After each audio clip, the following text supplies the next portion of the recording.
आपका यूनिक प्रज्ञान यूट्यूब परिवार में हार्दिक स्वागत है, वंदन है, अभिनंदन है। भावी अध्यापक बंधुओं लेकर के आपके बीच उपस्थित हूँ हिंदी साहित्य प्रश्नोत्तरी 50। और आज की प्रश्नोत्तरी 50 प्रारंभ की जाए उससे पूर्व देखते हैं आज का मॉर्निंग कोट्स।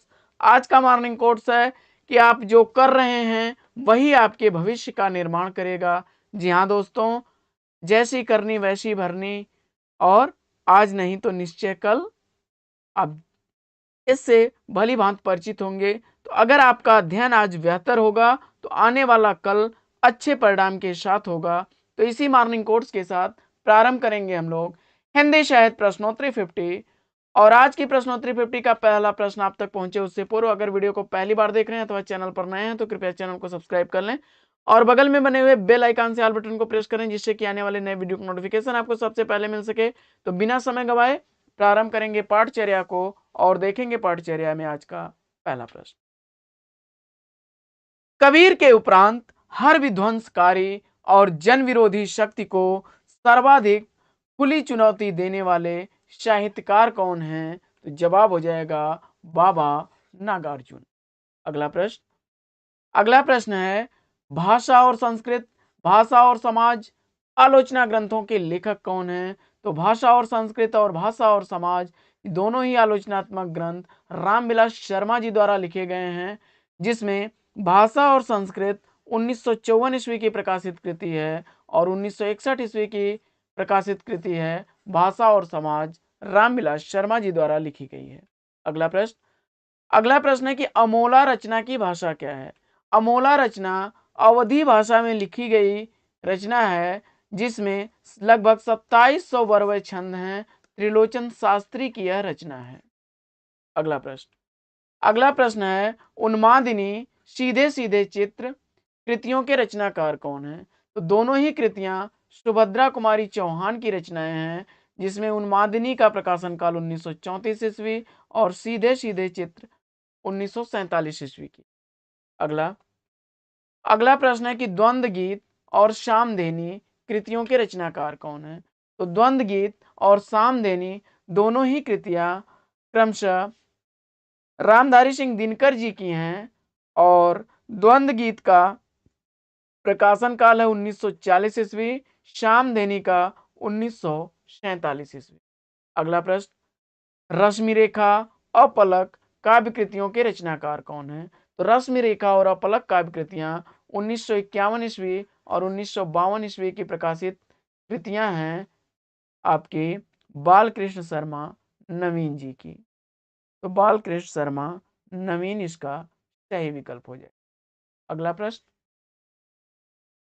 अगला प्रश्न है कि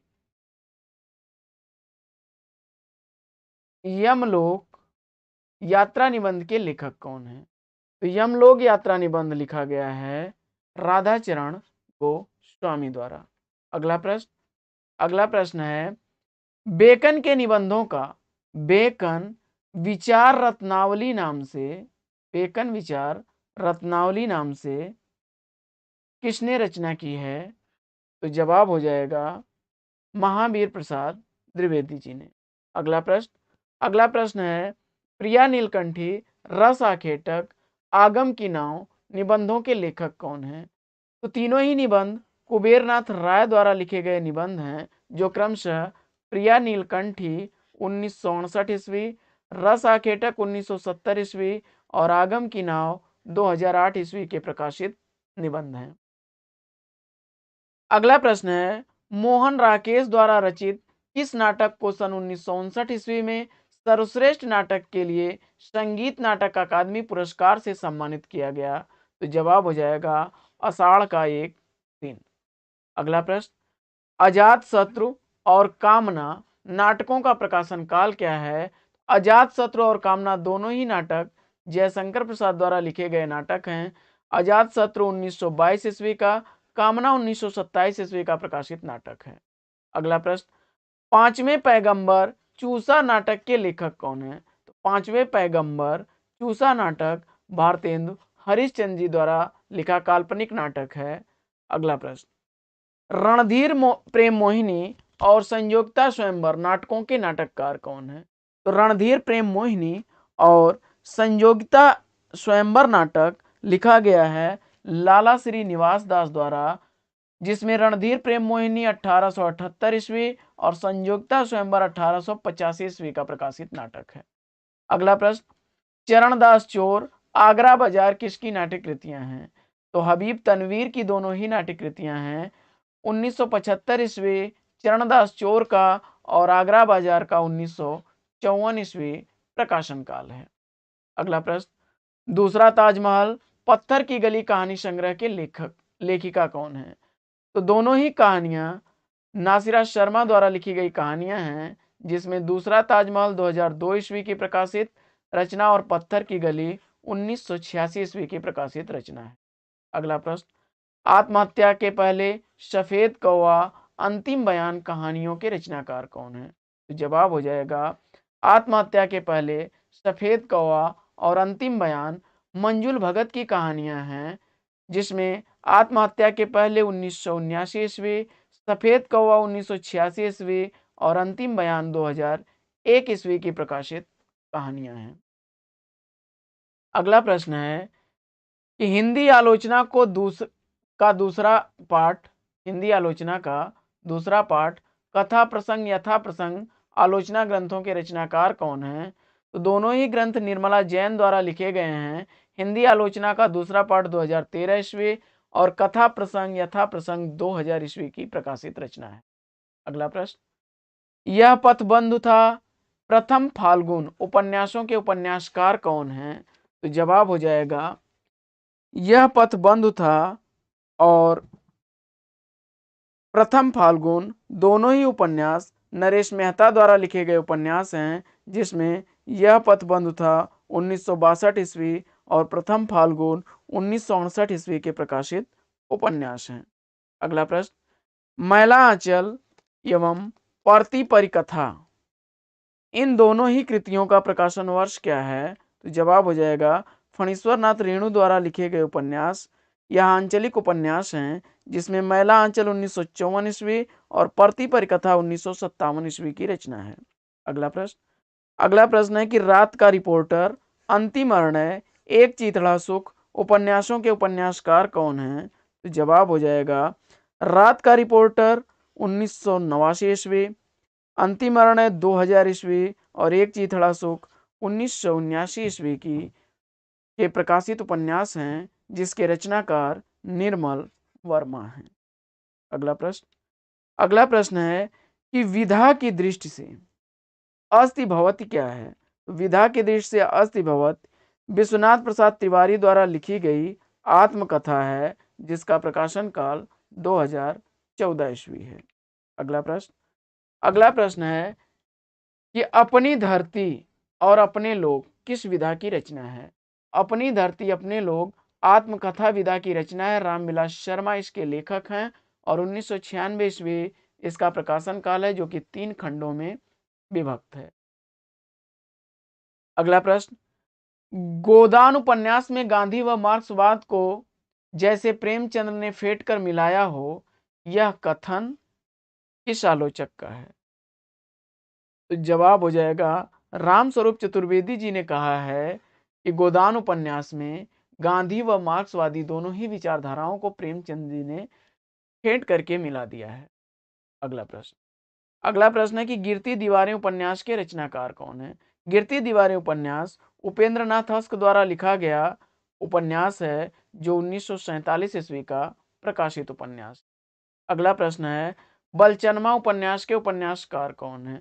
बलचनमा उपन्यास नागार्जुन द्वारा लिखा गया 1992 ईस्वी का प्रकाशित उपन्यास। अगला प्रश्न, अरे या यावर रहेगा याद, एक बूंद सहसा उछली किस विधा की रचना है? तो अरे या यावर रहेगा याद और एक बूंद सहसा उछली दोनों ही रचनाएं यात्रा वृतांत की हैं, अज्ञेय द्वारा लिखी गई हैं और क्रमशः अरे या यावर रहेगा याद 1953 ईस्वी, एक बूंद सहसा उछली 1960 ईस्वी की प्रकाशित रचनाएं हैं। अगला प्रश्न है कि नौकर की कमीज उपन्यास के उपन्यासकार कौन है? तो नौकर की कमीज उपन्यास विनोद कुमार शुक्ल द्वारा लिखा गया 1979 ईस्वी का प्रकाशित उपन्यास है। अगला प्रश्न, हिंदी काव्यधारा कृति के रचनाकार कौन है या लेखक कौन है? हिंदी काव्यधारा राहुल सांकृत्यायन द्वारा लिखी गई रचना है। अगला प्रश्न, समस्त मानव जाति के प्रवर्तक भाव या मनोविचार ही होते हैं, यह कथन किसका है? तो भाव और मनोविकार निबंध से अवतरित यह निबंध आचार्य रामचंद्र शुक्ल जी का है। अगला प्रश्न है कि मध्यकालीन धर्म साधना किसका निबंध है? तो मध्यकालीन धर्म साधना हजारी प्रसाद द्विवेदी जी का निबंध है। अगला प्रश्न है कि जंजीरें और दीवारें संस्मरण के लेखक कौन है? तो जंजीरें और दीवारें संस्मरण राम वृक्ष बेनीपुरी का लिखा गया निबंध है। अगला प्रश्न, बहुजन अधिकार पाक्षिक सर्वप्रथम प्रकाशन कहां से हुआ? तो बहुजन अधिकार पाक्षिक का सर्वप्रथम प्रकाशन हुआ था 1981 ईस्वी में मेरठ से। मोहनदास नैमिषराय इसके संपादक थे। अगला प्रश्न, विरेचन सिद्धांत के प्रवर्तक कौन है? तो विरेचन सिद्धांत अरस्तु द्वारा दिया गया है। अगला प्रश्न है कि अभिनव गुप्त का काव्य गुरु किसे माना जाता है? तो अभिनव गुप्त का काव्य गुरु भट्टतौत को माना जाता है। अगला प्रश्न है, ऐसे उल्लुओं को तो बृहस्पति भी नहीं समझ सकते, यहाँ कौन सी शब्द शक्ति काम कर रही है? तो जवाब हो जाएगा, यह समझा सकते होगा, तो यहाँ पर लक्षणा शब्द शक्ति काम कर रही है। अगला प्रश्न, भारतीय काव्यशास्त्र में अनुकरण शब्द का प्रयोग सर्वप्रथम किस ग्रंथ में मिलता है? भारतीय काव्यशास्त्र में अनुकरण शब्द भरत मुनि के नाट्य शास्त्र में मिलता है, पहली बार इसका प्रयोग किया गया है।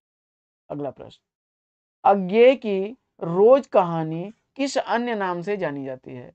अज्ञेय द्वारा लिखी गई रोज कहानी गैंग्रीन नाम से जानी जाती है।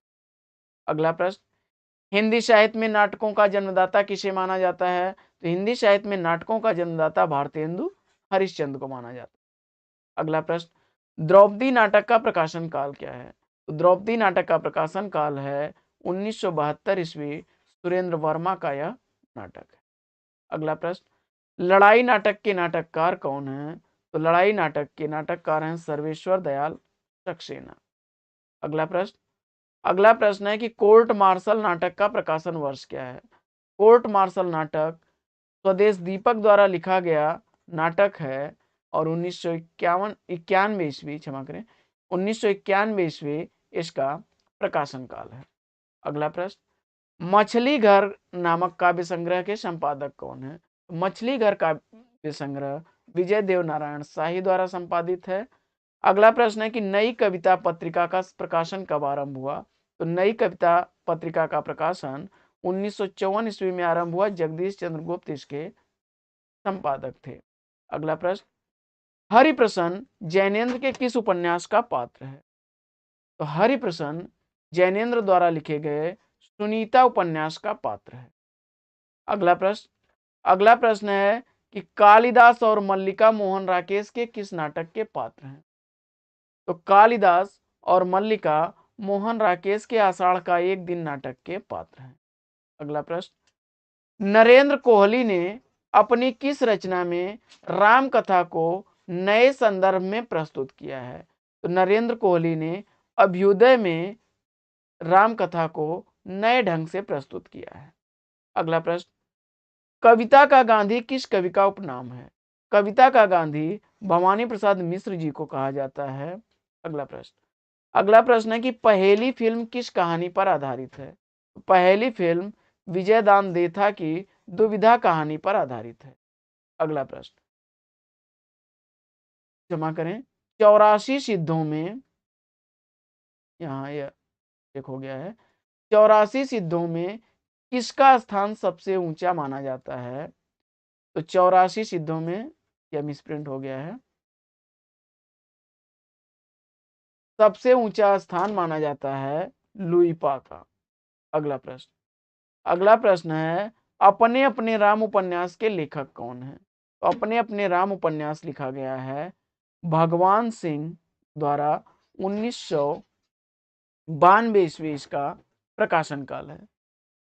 तो साथियों, पाठचर्या कैसी लगी? अगर वीडियो अच्छा लगा हो तो वीडियो को लाइक करके दोस्तों में शेयर कर दीजिए और अधिक से अधिक वीडियो को लाइक और शेयर करिए, जिससे कि हमारा मनोबल बना रहे और हम आपके लिए ऐसे ही वीडियोज प्रतिदिन लाते रहें। तो अगर आप चैनल पर पहली बार हैं अथवा वीडियो को पहली बार वॉच कर रहे हैं तो कृपया चैनल को सब्सक्राइब कर लीजिए और बगल में बने हुए बेल आइकन से ऑल बटन को भी प्रेस कर दीजिए, जिससे कि आने वाले नए वीडियो की नोटिफिकेशन आपको सबसे पहले मिल सके। और वीडियो से संबंधित नोटिफिकेशन और पीडीएफ प्राप्त करने के लिए आप हमारा टेलीग्राम चैनल यूनिक प्रज्ञान ज्वाइन करें, जिसका लिंक आपको वीडियो के डिस्क्रिप्शन में मिल जाएगा, अथवा आप स्क्रीन पर चल रहा है, अथवा आप यूनिक प्रज्ञान टाइप करके भी चैनल को ज्वाइन कर सकते हैं। तो फिर मिलते हैं आपसे अगले वीडियो में एक नए प्रकरण, एक नए टॉपिक, एक नए अंदाज में। तब तक के लिए लेंगे आपसे विदा और आपका जीवन मंगलमय हो। बेस्ट विशेष, बेस्ट ऑफ लक। जय हिंद साथियों।